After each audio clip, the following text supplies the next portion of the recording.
CMMS Radio talks about all things CMMS, computerized maintenance management software, focused on maintenance management. It's the people, the process, and the culture that make your CMMS journey a success. Welcome back to CMMS Radio. This is a long overdue episode. I've got the one and only Scott MacKenzie, Industrial Talk. If you don't know him, you got to check him out. He's been around. He's been doing this for a long, long time. I finally got to meet him in person this year, more than once, hanging out, talking shop, talking conferences, talking about there's so many solutions out there for all this different stuff, and they're not that much different, and nobody can even talk about them that well when they get put on the spot by guys like Scott. So, Scott MacKenzie, welcome to CMMS Radio. Hey, yeah. Before we get going, just one second. Hang tight. We were having technical difficulties on my end, but we've conquered them. Just one second.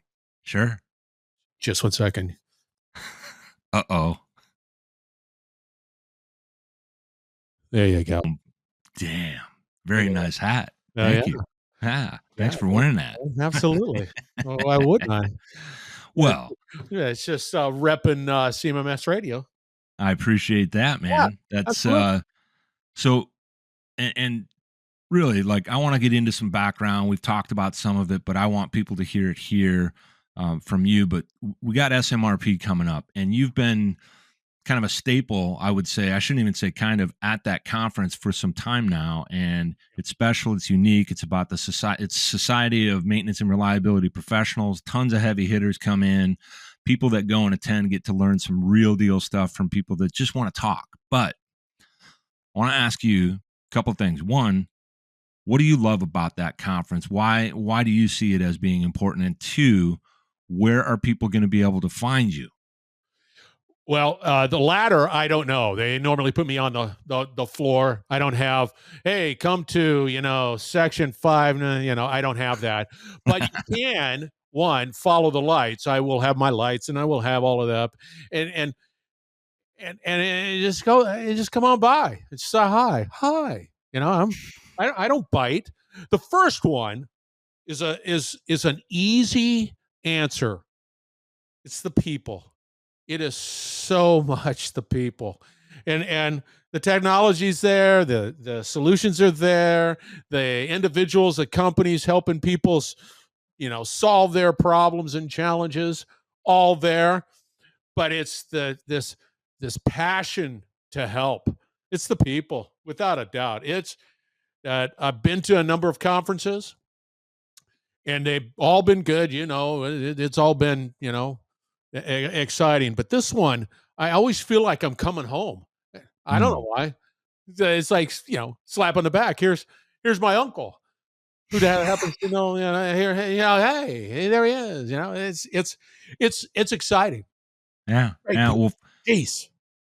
I'm excited because this is my first time ever attending this thing, and the way it worked out. Front door. Yeah, man, it's wild. People are like, how come you're never at this conference? I'm like, well, I didn't know I should be. And they're like, are you kidding me? And I'm like, okay, why? And finally, a mutual friend of ours, Kevin Clark.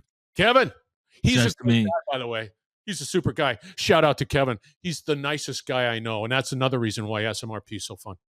Yeah, he solid human being. And I remember when I met him a couple years ago, because I'm doing this stuff, and he comes up and he's talking to me, and we were talking about you, and he's like, how'd you get into this? I said, I saw some guy on there doing this, and I was like, wow, that's cool. So I know you don't like hearing about that, but it's true. That was inspirational for me. But Kevin is we got this cool thing that I'm going to be doing called Friends of Nano, presented by CMMS Radio, where there's going to be like some different people coming in and sitting down. So I'm going to have a setup. Yeah. And I happen to know where you're going to be at the conference. Really?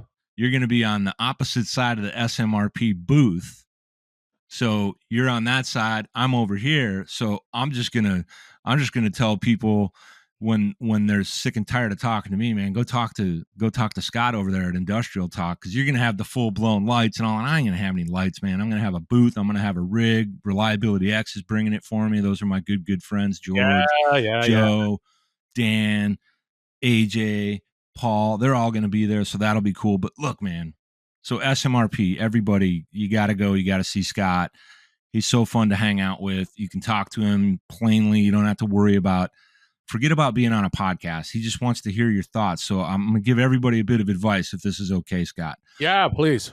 When you go and sit with Scott and record on Industrial Talk, and he asks you questions about what you do, who you are, where you come from as a solution and what you're doing, jump down into the weeds. Don't do standard kind of stuff that you think marketing people want to hear. Give him the real story, because that's what he loves more than anything. I hope you don't mind me shouting that out. But wow. Make it happen, Captain. Jeez. Damn right. Yeah. It's all about the conversation. It's all about telling that story. I've been on a soapbox this past couple of weeks, coming to realize that we in this business, you included, who identify and talk to these individuals, we are responsible, as well as these companies, to inspire people to pursue these professions. The younger people, we've got to do it, or we don't succeed. SMRP 33. It's only 2 weeks away. Maybe too late to get you there this year, but let's start planning for next year. I don't know where it's going to be yet, but stay tuned to CMMSradio. I'm sure Greg's going to talk about it and all the content coming out, again, to kind of show you why you need to be at this conference.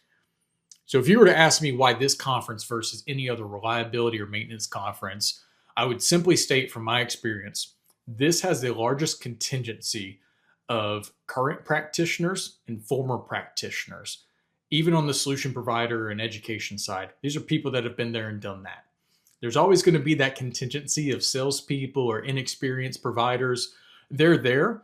Honestly, I think we do a good job of keeping them at bay due to the amount of expertise and real world knowledge there in this society.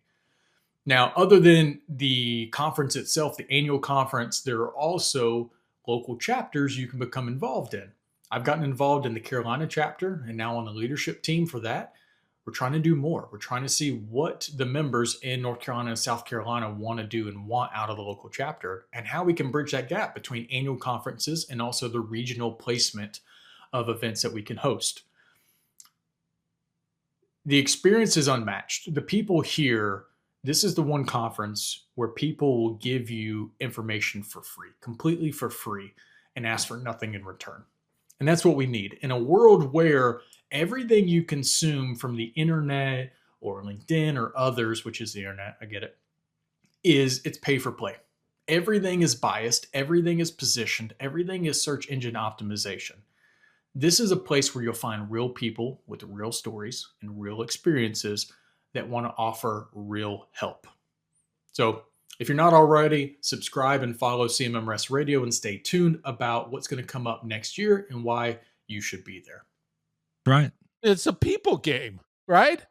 And we got to get past it. Got to do it. Got to tell that story.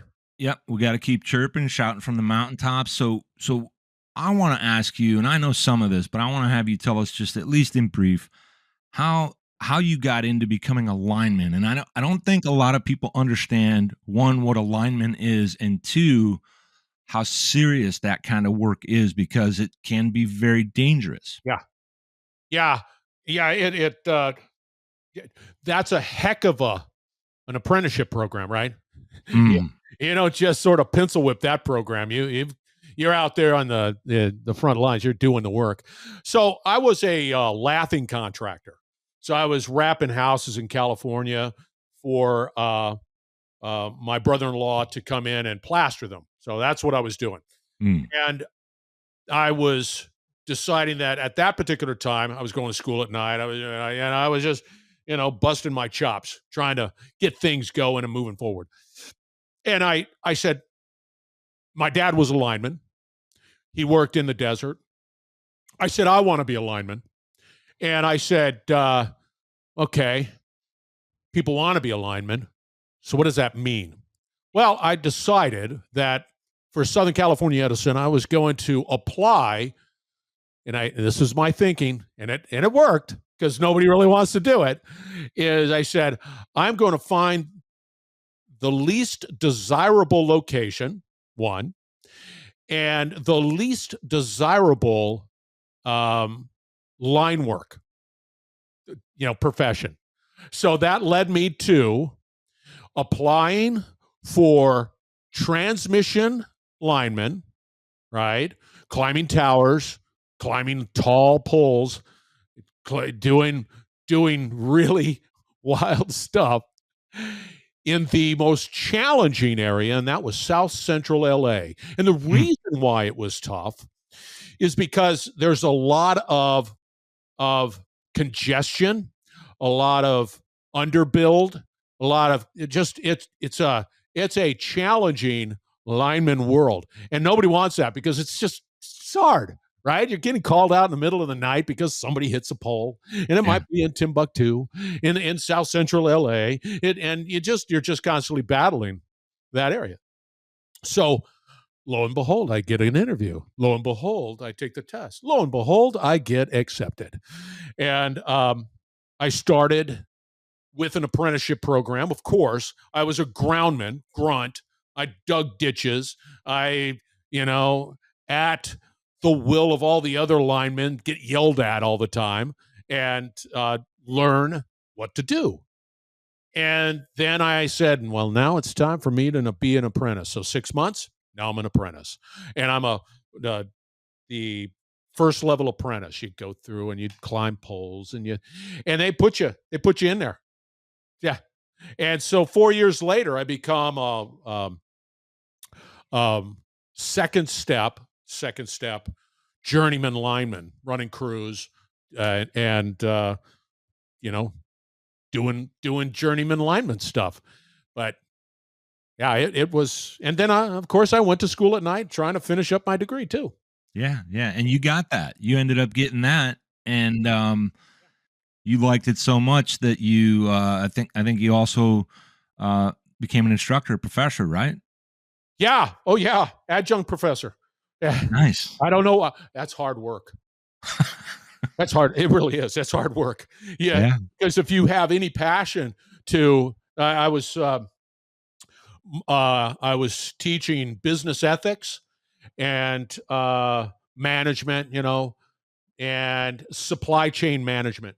And if you have any passion, you want to impart some insights and knowledge for these, professionals, young professionals, students, you have to be prepared. You have to be ready, whether they were engaged or not. You want them to succeed. You want them to understand what's going on. Anyway, and it's hard.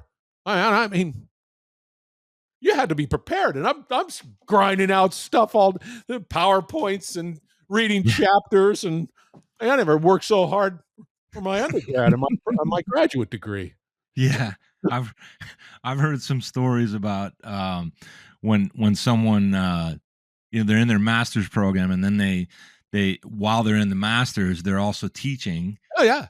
And it's they're like, yeah, as soon as we had a break, I'm running out to the car, grabbing my textbook because somebody asked a question and they really wanted to be able to answer it well. So they're like, I want to make sure I don't get this wrong and all that. And then, a couple of years later, they're just boom, boom, boom. They're good at it and they love it. So that's good stuff. Can I ask you this? Because you talked about this a couple minutes ago where, obviously you're talking about the skilled trades. We've got a lot of gaps when it comes to not just the skill, but a lot of people that don't know what it is. We had that because college was pushed so much. And for some different things, yeah, you need to go to college and study this stuff and all that. But are you seeing by any chance like that it's coming back where parents, students, next coming generation is starting to get more interest and people are starting to have a better awareness of way old school, like skilled trades is a real place to focus? Or do you think it's still a challenge? Yeah, I think we're not doing a good job I think it's still a challenge. I think that we've done such an excellent job in this country discouraging individuals and young people to get involved in the trades where the infrastructure. So I'll refer back to my line days. Mm-hmm. That was serious apprenticeship program. Serious. I'm in the field. I'm climbing the poles. I'm getting yelled at. I'm learning constantly each and every day. And it is baptism by fire. We did it safely, but it was serious. And when you're all of a sudden take your final exams and you're saying, now you're a journeyman, that means a lot, right? Yeah. I think we've done such a disservice as a country, as just in general. We just didn't know at the time that we have effectively impacted in a negative way the education infrastructure to be able to do and to train properly the next generation of these people. I'll give you a case in point. I did teach at a technical college. I was teaching PLC, and the problem is it was just not enough. It wasn't as in depth. It's like, okay, took a class. Now I took PLC, DCS. What does that mean? And go through that process. It's still lacked. And I don't know if we're as a nation have that ability to be nimble and focused on that education, because this stuff requires, if you're talking automation, you need education, and you need it in a way that you're there. You're in the front lines doing it. Anything dealing with asset management, I think you could go to University of Tennessee. I know they have a good program.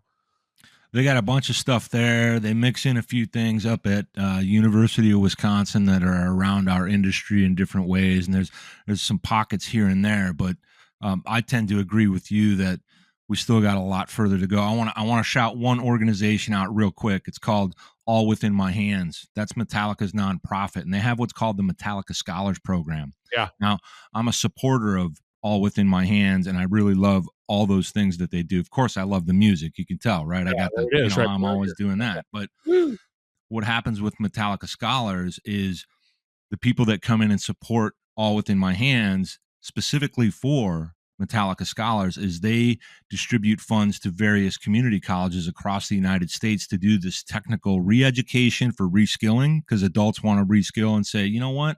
I'm tired of this corporate crap. I want to go learn how to weld or work on metal. But they also do things around automation and all these other things.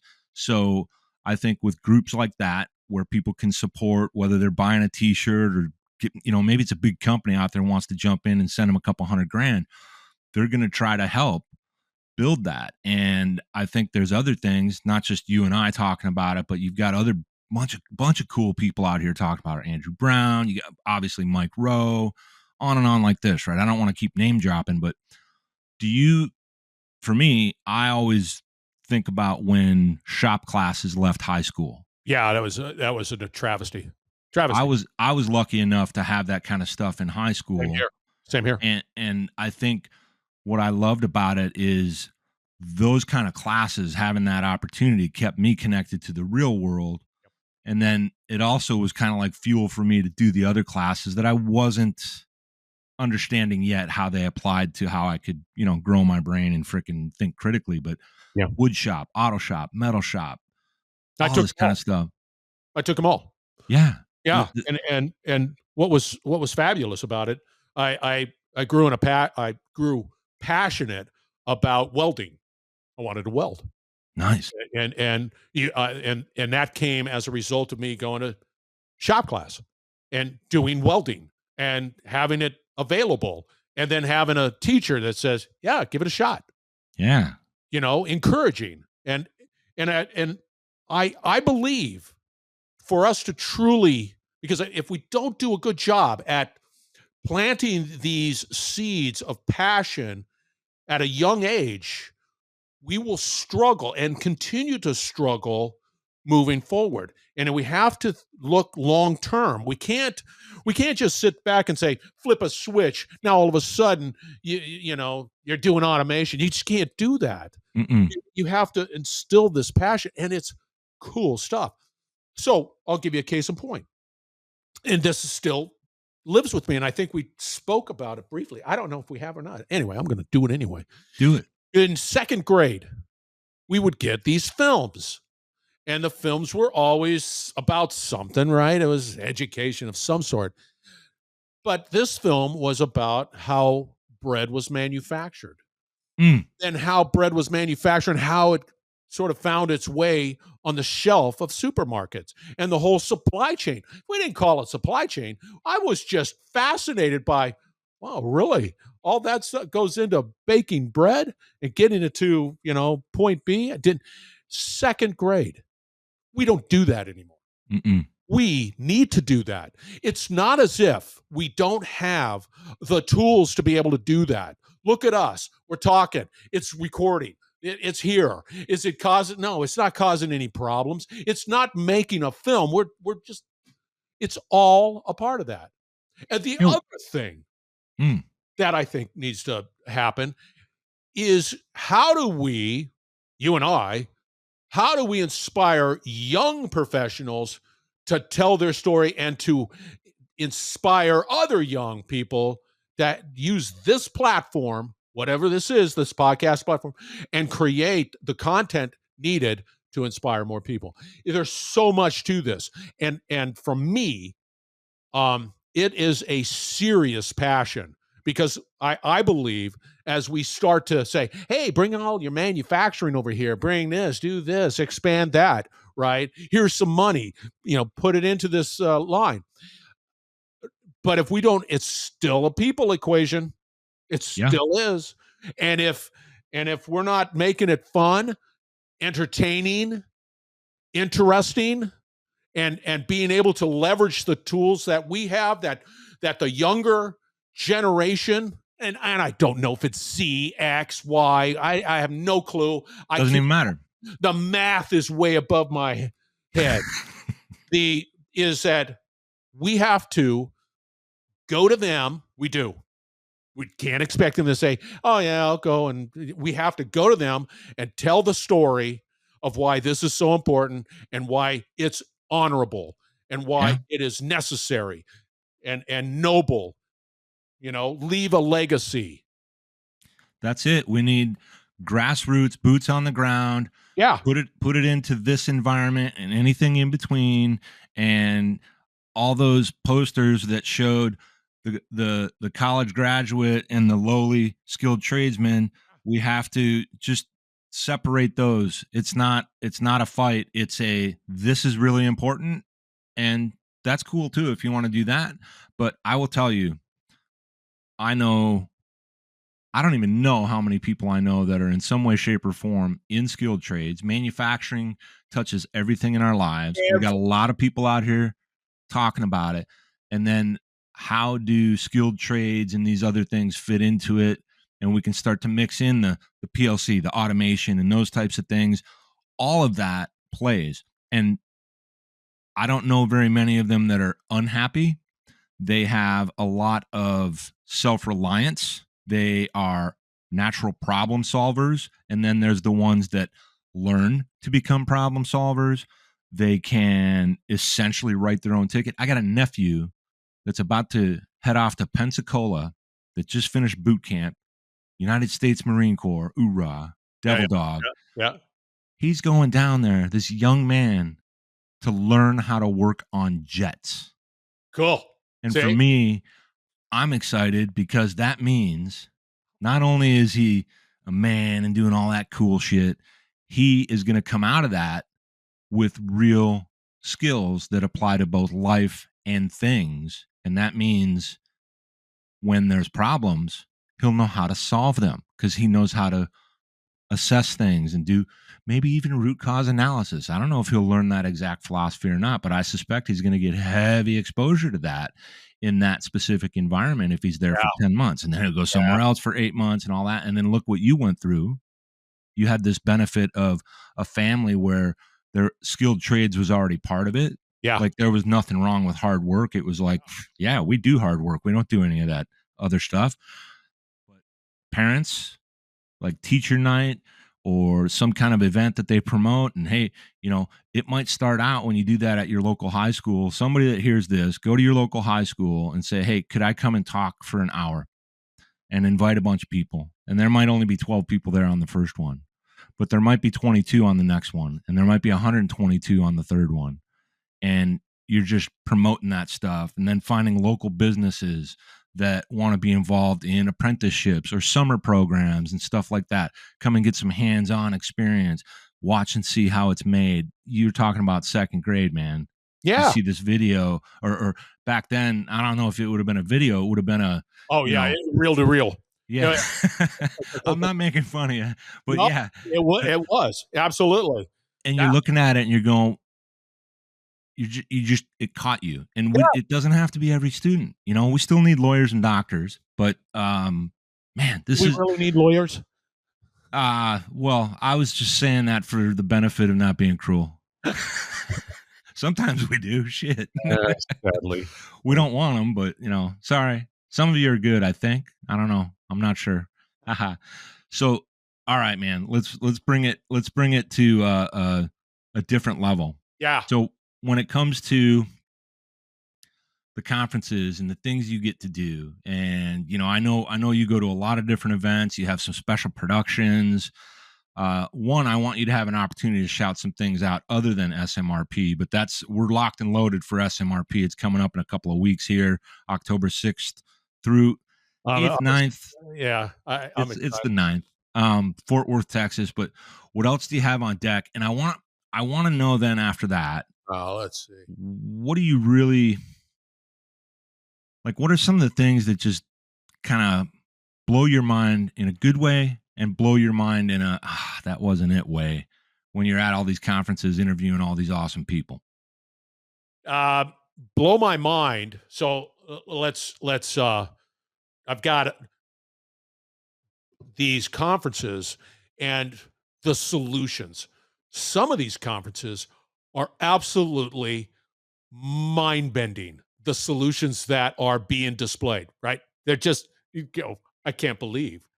We're going to IMTS, the International Maintenance and Technology Show. You go there in Chicago, and it's like looking at the Grand Canyon. They're wheeling in big, massive pieces of equipment. You're just dazzled by the fact that they can roll it in. And talk about an inspiration. You bring a bunch of young people, the power usage has got to be just absolutely through the roof. I can't. The bill must be just ridiculous. It's 130,000 attendees. Yeah, and they're working it right there. They're stamping. They're milling something. They've got this CNC machine zipping out whatever trinkets. Yeah, but it's cool. The thing that I struggle with is that you go to these shows and everybody's like all hopped up on goofballs and having a grand old time. And then after the show, it dies. That's it. It's like, that's it. How do you keep, and I have my opinions about it, how do you keep the momentum, the excitement, the dazzle going forward? Because that's where it's at. You can't just, hey, we did a great job at this conference and everybody goes back to the salt mine and forgets about it. No, we can't. That to me is probably, and then for me, and as well as for you, and this,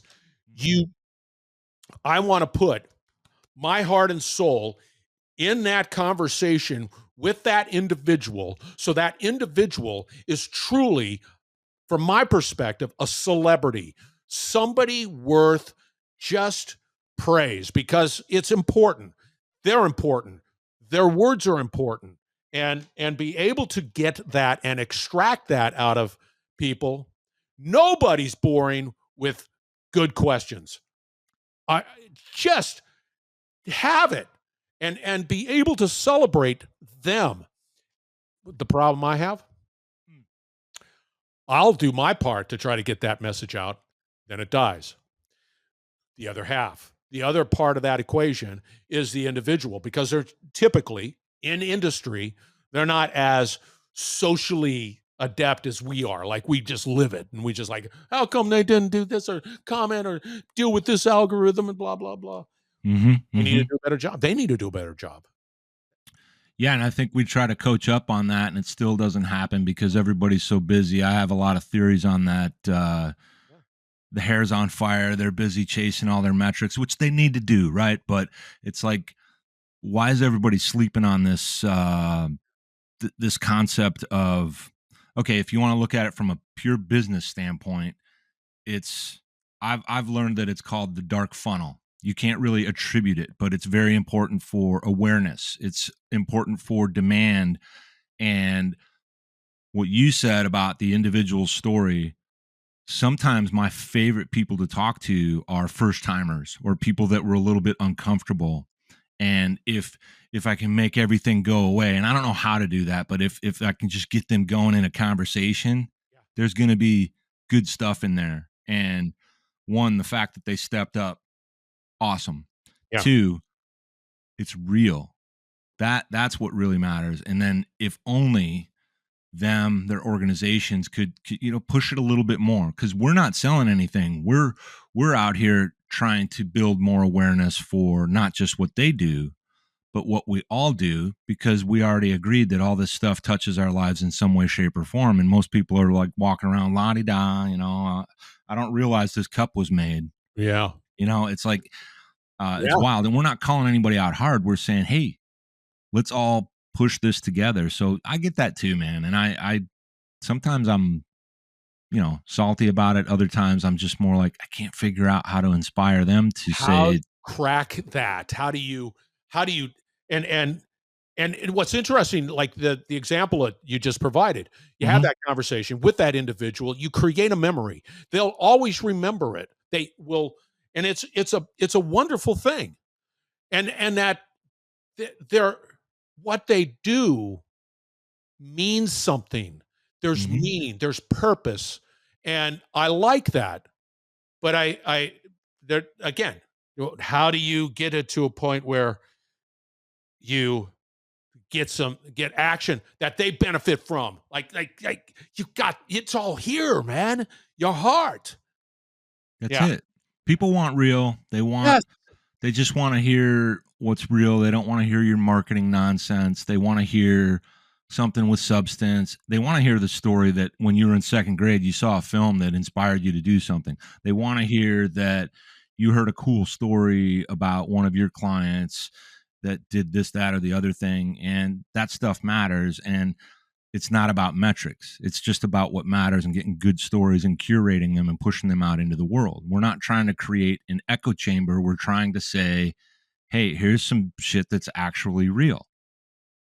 Exactly. I agree with you 100%. And the challenge that I always have is like, because you don't get any feedback, you're in the trenches right there. You're just saying, okay, I have this passion. I have this desire. I think I have this purpose of being able to do this, but I don't get any feedback. I don't. And intrinsically that it has meaning. I have created some of the best relationships as a result of this platform. Real relationships, real people that are just absolutely salt of the earth, passionate, and it's one right after another, and that's incredible. It is. It's just like I'll give it a shot. Kevin Clark, been around forever. Every time I get in contact with him, it's like, wow, you're just a nice guy. Yeah, just thank you. Well, and those relationships matter, and we do have that. We have that honor. We have that responsibility.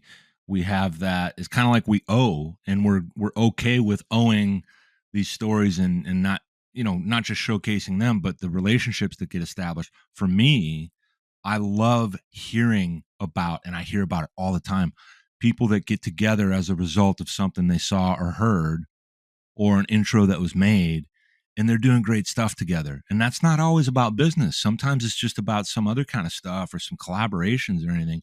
I mean, it's amazing what we get to do.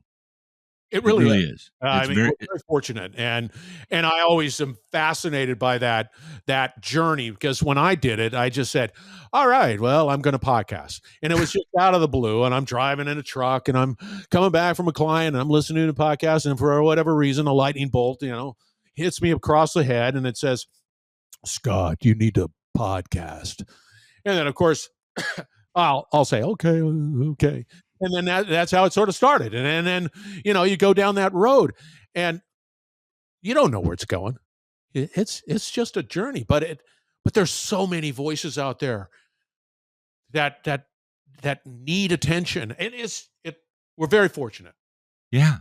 I mean, we know a lot of these people in common, and I know it's gonna get better and better and better as we keep making these connections and working together. I know you mentioned IMTS. That's going to be next year, 2026, out in Chicago. I believe you're going to be doing the same production you did in 2024. Can I shout out the name of it? Yeah, go for it. I believe it's News and Brews. That's MDMN. That's MDNM. Yes, West. That's News and Brews. That's okay, another that you're going to do in February of 2026. Yeah. MDNM West. So News and Brews. Yeah. And then at IMTS, are you part of a full-blown production team, or is you doing your thing? What's that called? I can't tell you because I don't know. Okay. And it's so far in advance. What happens, AMT, the American Manufacturing, what's the T stand for? I can't remember. AMT. There's technology. This is 1 year out. Shout out to MC, by the way. Huh? Shout out to MC, Mary Cecil. Oh, there you go. Oh, yeah. And so it's that, and there's AIM, there's Barcelona, Fluke Reliability. You know them. That's going to be that's called Accelerate, and I think that's in Austin in March. It is. Look at you.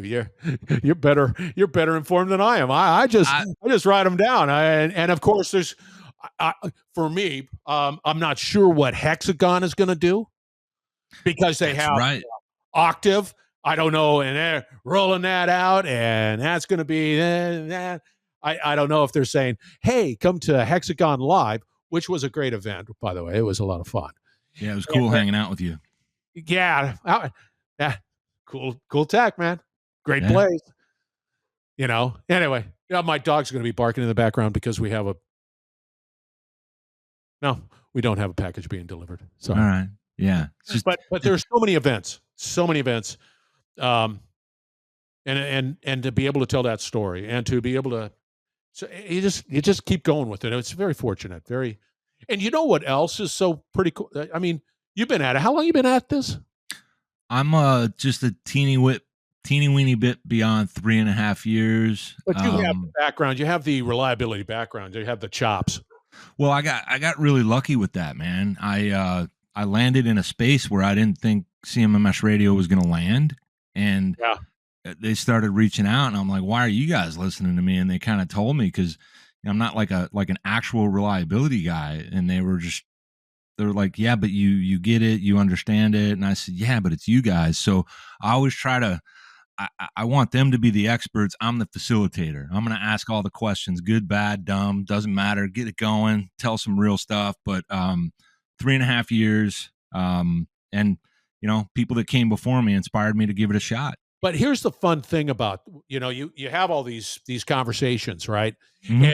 And you're in industry, and what always fascinates me, I remember this one vividly. This was back in 2018, 2017, 2018, right in that area. And I was in broadcasting at an event called IoT Solutions World Congress in Barcelona. Mm-hmm. And we're having this great conversation, and we're talking about what's happening. And this is 2018. And I remember having a conversation with the AI work group. I'm sure it was something else, but I'm just sort of simplifying it.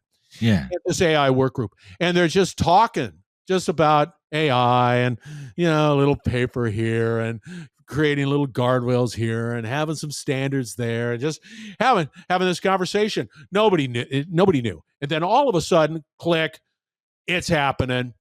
Now, all of a sudden, the conversations have changed dramatically, right? And we in the catbird seat having these conversations over the period year, you just there's this historian going, I remember when it was this, and I remember when it was that, and now it's this, and the thing that jumps out at me is the speed at which change is happening, and it's accelerating. It was just all of a sudden a switch, and then all of a sudden you buckle in, baby, because it's happening. And either you, I'm talking to whoever's listening, either you commit to educating and you commit to collaborating and looking at innovation, or they're going to leave you behind. I always feel like my feet are on fire because of like, what? You can do that? What? When can you do that? The idea that we used to say, hey, technology's moving at breakneck speed, it's way beyond that right now. Oh shit. And it's going to get faster. I'm always worried about the things people don't know and jumping in on that technology if they're not ready. But it isn't going to stop. It's going to evolve. It's going to have its little shakeouts, but it is wild, the stuff that we're seeing happen that we thought it was going to be 10, 20 years from now. And it's like right now. It's crazy. I had a conversation about quantum computing, cybersecurity around quantum computing, right? And it was like, how do you protect your assets, your business from nefarious quantum computing individuals that have this power at their fingertips? How do you protect that? I don't have an answer, but I guarantee you one day, like, I said, do we have a quantum computer out there? No, we're working on it. I guarantee you somebody's going to be able to crack that code. And then the next day, some quantum computer is going to be online and we're going to all ramble. And it's just like, wham. Oh, yeah. Quantum computing. Welcome to world. Yeah. So some of the things we think are like complete hogwash that you see in a movie or read in a book, I always am thinking, well, if we can imagine it and we can create something that kind of seems like it, we're probably going to eventually have it. And it could be, I don't want to say anything too crazy. I don't want people coming and taking me away and taking me to the funny farm, but it's going to be wild, man. It is. It already is. Well, one day we didn't have AI, and now we have AI, and everything is being supported by AI in the world of asset management, reliability. It's like, oh my gosh, this is just, and we're still sort of scratching the surface. Look at us right now, man. We're talking, we're doing cool stuff, and we're 2,000 miles apart. Yeah, that's pretty cool. Yeah, and yeah. It is. I remember going to Europe back in the early 80s and then trying to call my parents. And it was, hi, Mom. Hi, Scott. Delays. And you're walking on each other. Look at this. It has nothing to this. It's so cool. It's wild. Well, real quick, everyone, I want to remind you, you've been listening to Scott MacKenzie. He is with Industrial Talk. Yeah. He is, in my opinion, the host with the most, and he's going to be at SMRP in a couple of weeks. We're going to hang out. I'm going to have him on CMMS Radio while I'm there in the booth doing Friends of Nano. That's going to be cool. You can find him there, hook up with him. Scott, how else can people get in touch with you? Just go out to industrialtalk.com. Cool. And if you want to talk to me and you want to be on the show, you want to have a conversation, just click the button. Contact, and it comes flying on in, and there you are, and I love it. It's easy. Yeah, just go out to Industrial Talk. Yeah, and talk to Scott if you want to know the real ins and outs on how and why you should be podcasting, whether it's for your brand or something else. Just hit him up. He loves this stuff, and he's here to help. Scott MacKenzie. Yeah. Thank you for finally being on CMMS Radio. Yeah. I'm all hopped up on goofballs again, man. I'm all jacked. Well, goofballs make the world go around. Well, thank you very much. It's a wonderful world. I'm having a good time. Thanks, brother. Did you find this episode helpful? Please send us some feedback, suggest a topic, or ask a question. Reach out to CMMS Radio if you need a co-pilot on your CMMS project. Visit CMMSradio.com and use the What's on Your Mind link. Thank you for tuning in to CMMS Radio, your resource for all things CMMS from selection to implementation to help you make better choices, learn from industry experts, and have a successful CMMS journey.